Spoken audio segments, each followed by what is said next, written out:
There is now a shortage of flowers in Britain.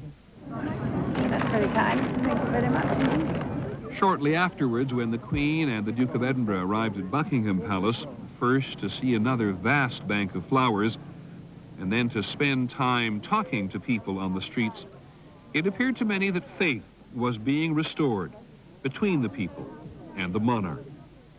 Since last Sunday's dreadful news. And then, from a front room at Buckingham Palace, with the crowd seen beneath her, the Queen made an unprecedented live appearance on television. As Queen and grandmother, she said, she would share in the people's determination to cherish Diana's memory.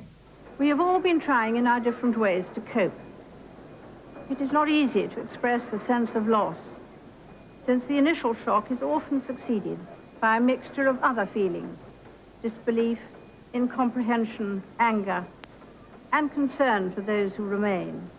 I hope that tomorrow we can all, wherever we are, join in expressing our grief at Diana's loss and gratitude for her all too short life.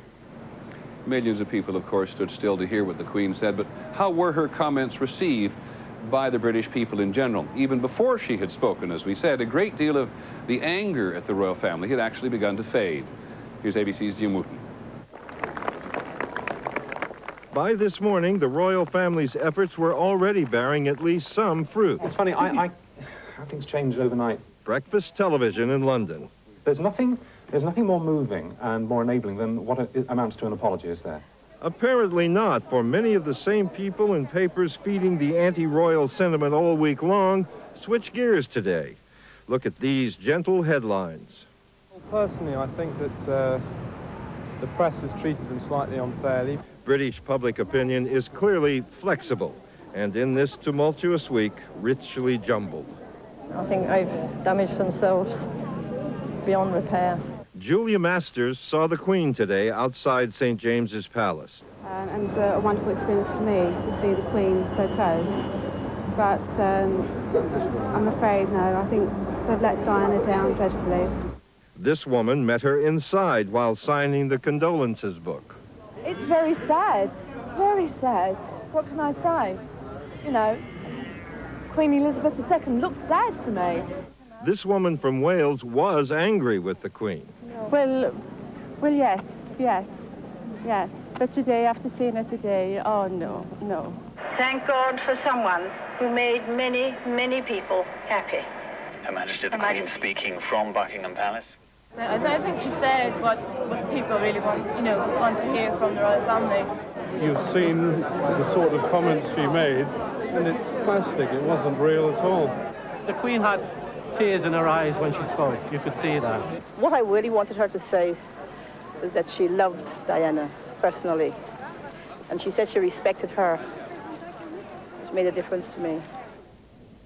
Obviously, there are still some differences of opinion here in London, but clearly, and nevertheless, something quite powerful has happened here this week. Whether or not the royal family has changed public opinion with their public mourning, in response to public demand, they've clearly tried. Peter? Thank you, Jim. That Power of the Streets, as you will know, is on the streets again tonight. Diana's family has changed the site where she will be buried. It will no longer be where it had originally planned, but now on an island within the grounds of Althorp Park, her family's ancestral home, 80 miles north of London. And this location will be open for public viewing several weeks every year, we are told. Diana was originally going to be buried in the family vault there within the village church nearby, but her brother apparently feared that the church would not be able to handle the crowds. When we come back, we shall have a last glimpse of Diana just before she got into that car in Paris, as our coverage from overseas continues.